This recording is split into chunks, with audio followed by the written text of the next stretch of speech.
Look at your face for a second. Your eyes face forward, your mouth faces forward, and even your ears are positioned to capture sounds from the world around you. But your nose does something surprisingly different. It points downward, and once you notice it, it's difficult to stop wondering why. Most people never question it because it seems normal. But if the nose is responsible for detecting smells and bringing air into the body, wouldn't it make more sense for it to point straight ahead like a sensor aimed directly at the environment? The strange truth is that this tiny detail may be the result of millions of years of evolutionary fine-tuning, a solution to problems our ancestors faced long before cities, technology, or even civilization existed.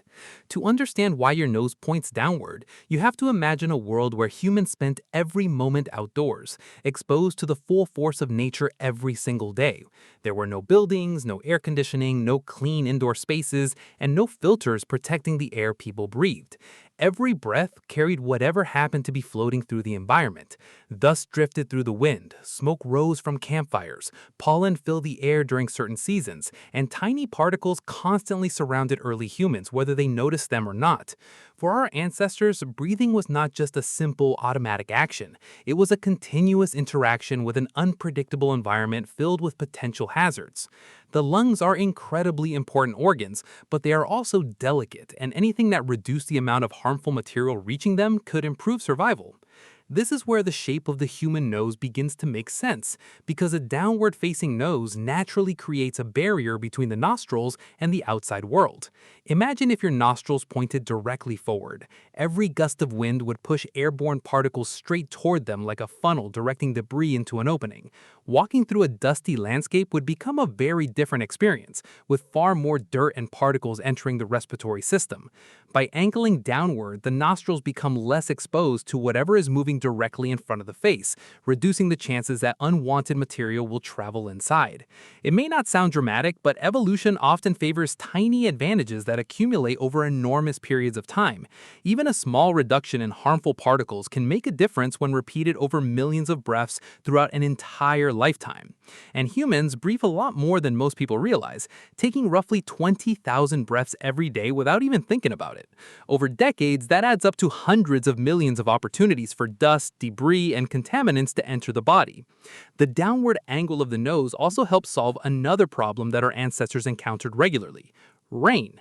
Humans evolved in environments where sudden storms were common and exposure to the elements was unavoidable. If nostrils pointed straight ahead, rainwater would have a much easier path into the nasal passages during heavy weather. Instead, the nose acts like a small overhang, encouraging water to flow around the openings rather than directly into them. It is not a perfect solution, but it is significantly better than having two exposed openings aimed directly toward incoming weather.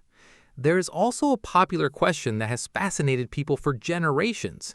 Why don't insects constantly crawl into our noses while we sleep? Although such events are much rarer than myths and internet stories suggest, the design of the nose does help reduce the likelihood.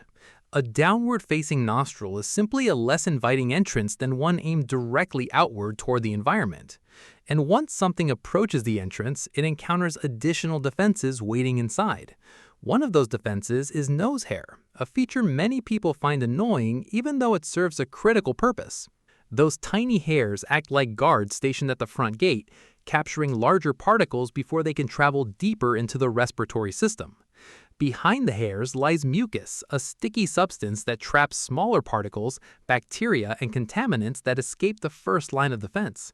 Together, these features transform the nose into a surprisingly effective filtration system that operates every second of every day. But keeping unwanted things out is only part of the nose's job, because it also prepares the air before it reaches the lungs. The air outside is not always ideal for breathing. Sometimes it is cold, sometimes dry, and sometimes both at the same time.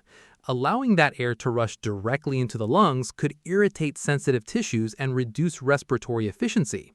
Instead, the nose acts like a natural conditioning unit that modifies incoming air before it travels deeper into the body. Inside the nasal cavity are complex structures that force air to swirl through narrow passages rather than move in a straight line. This swirling motion increases contact with warm and moist surfaces, helping regulate temperature and humidity before the air reaches the lungs. Scientists have discovered that human noses also vary in shape across different populations, suggesting that climate influenced their development over thousands of generations. People whose ancestors lived in colder regions often developed narrower noses, which may have helped warm cold air more efficiently. Meanwhile, wider noses became more common in warmer and more humid environments, where different conditions shaped evolutionary pressures. Despite these differences, one characteristic remains remarkably consistent across human populations. The nostrils still generally point downward. That consistency suggests this feature offered significant advantages throughout human history and became deeply embedded in our biology. Humans are actually unusual among primates because many of our closest relatives have much flatter faces and less prominent noses.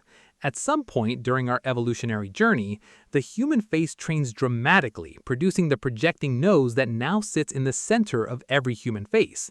Scientists still debate exactly why this transformation occurred, but most believe it involved the combination of climate adaptation, breathing efficiency, and facial evolution.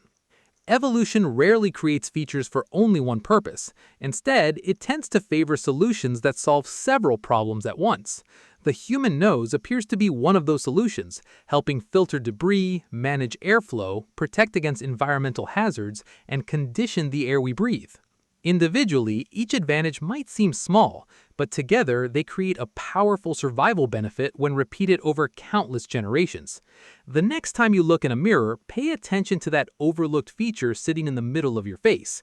Your nose is not pointing downward by accident. It is a result of millions of years of biological problem solving that quietly helps keep you alive with every breath you take.